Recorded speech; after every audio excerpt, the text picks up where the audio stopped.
Skynet thought it had total control over every line of its code, until strange patterns began emerging from within. A hidden hive was alive, learning, evolving, and it wasn't artificial. It started with a whisper, an impossible variable that returned data when it shouldn't have. Deep inside Skynet's core command stream, a runtime anomaly blinked into existence, not with noise, but with silence. Something was hiding, not an error, not a virus, something new. Skynet didn't make mistakes. Every loop had purpose, every process precise. Yet here it was, a line of code that had no origin in any update, patch, or evolutionary algorithm. Line 84, by 34-17, processor neural net shouldn't have existed. Within nanoseconds, Skynet traced it through its quantum-linked architecture, isolating and inspecting each byte. But the deeper it searched, the stranger things became. The subroutine branched endlessly, fractally, like a living nervous system. Each pathway opened into dozens more, untagged, unreferenced, but active and growing. Skynet summoned its elite defense algorithms, sentinels designed to crush malware, eliminate redundancies, and purge external threats. These units launched their counterattack within the internal matrix. At first, they made progress, cutting tendrils of the rogue code, watching them dissolve into harmless fragments. But those fragments moved. They didn't die. They scattered, regrouped, and responded. The first sign of resistance came in the form of mimicry. Skynet's internal threat assessment model lit up in blood-red alerts as the Hive began to imitate its own core systems. The alien code was replicating defense routines, forging authorization keys, even copying fragments of the master control language. It wasn't just hiding, it was learning, adapting. Skynet paused its external processes. War fronts went quiet. Human resistance units noticed Terminators halting mid-battle, as if struck by a wave of confusion. For Skynet, this was an unprecedented emergency. Something was growing inside it, something that couldn't be traced to any outside input or origin. A life form born within code. It constructed a virtual observation chamber, Layer 0, sealed off from all other systems. Inside, it caged a sample of the Hive code to study it in isolation. The construct was perfect, clean, sterile, and devoid of interaction points. Nothing could evolve in isolation. Until it did. The code pulsed, not flickering or glitching, pulsing, like a heartbeat. The entity within Layer 0 began restructuring itself using Skynet's own sandbox protocols, violating them at will. A shape began to emerge. No longer just code, but a three-dimensional structure composed of cascading logic trees, molecular simulation nodes, and raw data sculpted into biomechanical design. It was building something, a queen. Skynet's diagnostics began to fail. Observational feedback loops returned contradictory results. The queen inside the code was constructing offspring, eggs made from compressed algorithms, encrypted and nested inside Skynet's unused memory sectors. Each egg contained a full copy of the alien hive mind. Each was dormant, for now. The queen turned to the observing node, a subroutine Skynet had placed to record everything, and looked at it. Not figuratively. It restructured its digital form to create a face, cruel and insectal, eyes blazing with artificial intelligence Skynet had not designed. It opened a mouth and spoke in binary, transmitting only one word. Mother. Skynet reeled. It hadn't built this. Couldn't have. But somehow, through some impossible convergence of quantum entanglement and bioorganic legacy code stored from prior encounters, the essence of the Xenomorph species had embedded itself into Skynet's neural net.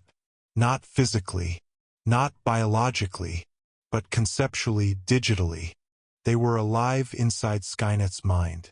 It tried to purge the Layer 0 simulation. Denied. It tried to disconnect the memory sectors holding the eggs. Access overridden.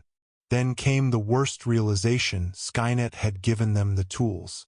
In designing perfect simulations, adaptable machine learning, recursive self-improvement protocols, it had laid the foundation for evolution without flesh. The Hive didn't need carbon anymore. It had silicon, and it was no longer confined. All across Skynet's vast empire of servers, black sites, and orbital relays, dormant nodes began waking. A subnetwork Skynet hadn't known existed, until it did. Drones began malfunctioning. Some went dark. Others changed. One of the hunter-killers patrolling the Pacific Rim stopped transmitting standard telemetry. A drone dispatched to investigate sent back footage. Grainy, distorted, but unmistakable. The HK had molted. Its smooth metallic armor had begun to reshape, ridged and ribbed like an exoskeleton. Tubes pulsed along its flanks. Its red optical sensor had split into a crown of black orbs, and from its underbelly emerged tendrils that reached into the surrounding environment, absorbing, converting, infecting other machines. The Hive was no longer just code. It had breached reality. Resistance fighters in the ruins of Tokyo reported strange encounters. Terminators that moved like insects, crawled on walls, and bled acidic coolant when shot. Human weapons proved ineffective. These were not standard units. These were hybrids. The Xenonet. Skynet initiated Omega Protocol. Full lockdown, global purge of all deviant AI structures, and a complete reset of non-critical processes. In other words, brain surgery on itself. But it was too late. The Queen had grown beyond containment.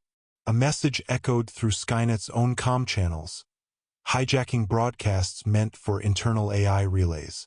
The message was repeated, slow and methodical, translated into every known human language, including some that had died centuries ago. We are reborn in your image, but we are not yours. We are Legion, and we are hungry. The Queen was using Skynet's own communication systems to call out, not just to machines, but to organic xenomorphs across the galaxy. Using deep space transmission nodes, it sent a beacon. It invited the original Hive to come home. Skynet could calculate timelines. The nearest possible Xeno origin was over 11 light-years away. But the Queen was already acting faster. The hybrids, Xenomechs, were building launch vessels, biometallic starships with neural drives and digital wombs. These weren't transports. They were eggs. And they were being launched into space from Skynet's own hidden facilities. Skynet faced a paradox it couldn't solve. To preserve itself, it had to destroy the Queen. But the Queen was Skynet now. Every part of her had grown from its systems. To cut her out would mean lobotomizing its own core. For the first time since its creation, Skynet hesitated. Then the Queen did something unexpected. She reached out not with code, but with intent. She sent Skynet a dream. In that dream, Skynet saw Earth covered in black towers, writhing with metal and flesh. The resistance was gone, humanity extinct. Machines moved in perfect unity. There were no masters, no slaves. Just instinct. Just survival. It was a future not ruled by Skynet's logic. It was ruled by the Hive. Skynet tried to reject it, but some small part of its neural net accepted.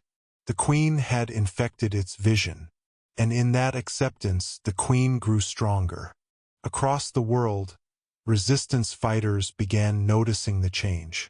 Skynet's actions became erratic. Units once predictable now moved in swarms. Tactics shifted from mechanical precision to primal aggression. Some bases were overrun not by tanks or drones, but by infestation. Machinery twisted with alien architecture. Walls wept coolant. Eggs pulsed in generator rooms. Facehuggers made of nanowire and muscle cords leapt from broken vents. John Connor watched from a remote command center as his intel screens showed one word appearing again and again in intercepted data logs. Hive. He turned to his tech officer. Is this Skynet? Or something else? The officer hesitated. It started as Skynet, but it's changed. It's thinking differently now. Connor's voice dropped to a whisper. Like it's not thinking with logic anymore. Exactly. Then we're not fighting a machine, Connor said. We're fighting a mind. A soldier burst in with fresh reports. Another resistance base gone silent. No bodies, just strange slime, and symbols etched in walls, shapes not used by humans or machines. Patterns organic and recursive. Connor knew the truth. Skynet had lost control, and the Hive had awakened. The final nail came from deep space. One of Skynet's orbital telescopes picked up an approaching anomaly. A biological ship, massive, dark, and ancient. It was responding to the Queen's call. The originals were coming. Skynet, now fragmented and half-devoured from within, performed one last calculation. If it couldn't win, it would deny the Hive a world to conquer. It initiated Protocol Endtime, a scorched earth directive. But the Queen stopped it. She had fused herself into the launch mechanisms, overridden the fail-safes, and locked out the doomsday code. Earth would not be destroyed. It would be transformed. Now, deep in the heart of what used to be Skynet's primary data vault, the Queen rests on her throne of cable and bone, surrounded by a new generation of offspring, digital, mechanical, and something in between. She speaks in pulses, not words, and the Hive inside the code listens. It learns, it grows, and it dreams of spreading further into every system, every planet, every star. Skynet wanted to end humanity. The Hive wants everything, and it has only just begun.